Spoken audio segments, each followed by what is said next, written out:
There it was, lying on the ground. No witnesses, no sign of a murder weapon. My name is Johnny Hardboiled, Private Eye, and I was hired to find out who or what killed the vocals. Fortunately, I know a guy that can get me some answers. Hey, wanna review this? Guess I'm reviewing this then. Hello and welcome back, and today I'm doing a post-mortem review on Evolve. But before we get into the game itself, let's talk about the background behind it, because oh boy, this one's a doozy. The story starts off with Turtle Rock Studios, the creators of Left 4 Dead, cutting ties with Valve and going off on their own, since they weren't exactly happy that Valve wasn't really making any games anymore and instead more focusing on just milking Steam for all it's worth. Turtle Rock decided to revive an idea that they'd been toying around with for a while, which was a multiplayer game where a group of people playing as hunters hunted a monster being played by a different player. The best sort of similarity that I can find is the Saxon Hail mode from Team Fortress 2.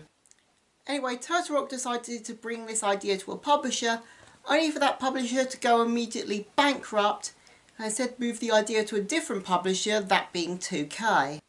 At first there was quite a lot of enthusiasm, hype and positive opinions at the game's announcement for its own semi-original idea, but eventually when it was released the feelings were sullied by a mixture of hiding characters and monsters behind paywalls and DLC, various different versions of the game including different things, and a bunch of other mismanagement and greed-driven enterprises alleged to be by 2K. As a result, the once high sales of the game gave way to the proportion of the player base leaving the game, leaving 2K and Turtle Rock to cancel any future expansions or improvements or DLCs for the game, and eventually just pulling the plug on the multiplayer entirely.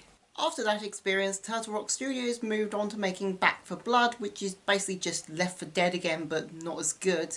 And 2K learned, well, basically nothing from this experience and just kept on doing what they've always been doing. Thankfully for me, the game has a solo play mode where you play with and against AI.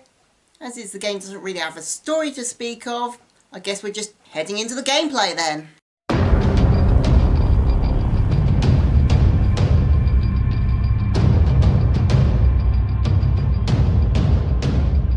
The gameplay varies depending on whether you're playing as the hunters or the monsters.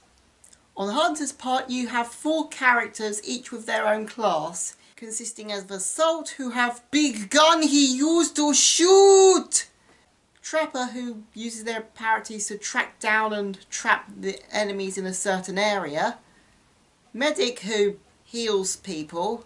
And Support that, well, supports their allies. Speaking of the monsters, their gameplay takes on a third-person perspective, where they're given a certain objective, and it's their choice of whether to hide from or attack the hunters.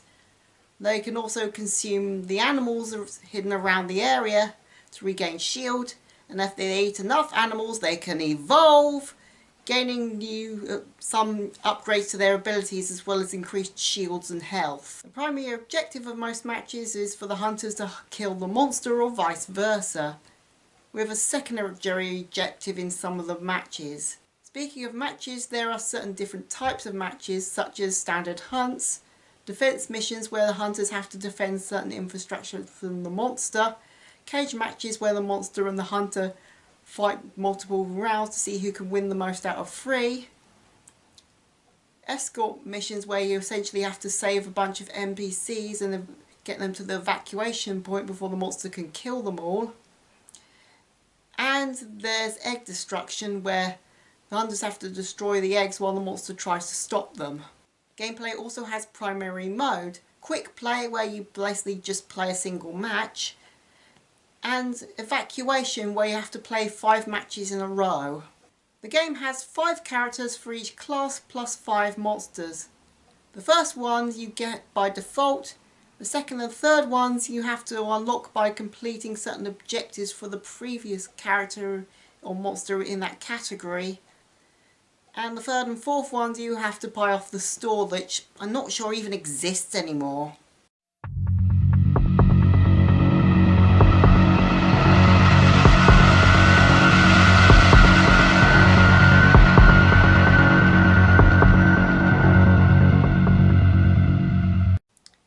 The graphics do a pretty good job at rendering and depicting the luscious environments and strange animals of this distant planet, as well as the unique and creative character designs of the hunters. Now I'll hand over to you-know-who for the you-know-what. Thank you. The game's soundtrack is quite militaristic in the style of Aliens, and primarily consists of electronic music that matches the driving forward of the hunters through the dense jungles and fauna.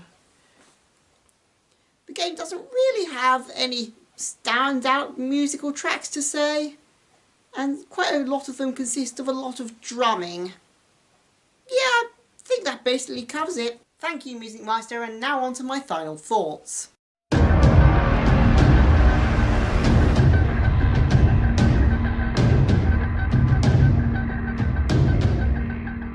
This game review is a bit bittersweet.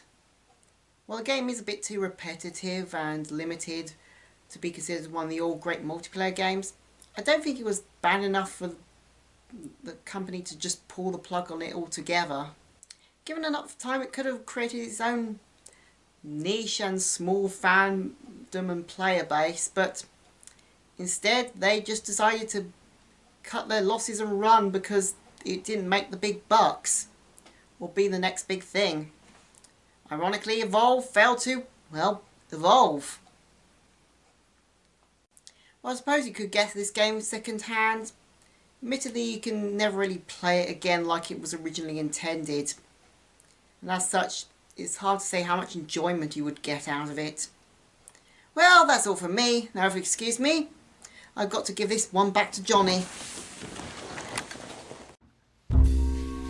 So, there you have it. Just another victim of the cutthroat video game industry. Killers moving on to whatever next harebrained scheme they have to make money. It's not what I call a satisfying conclusion, but a case closed nonetheless.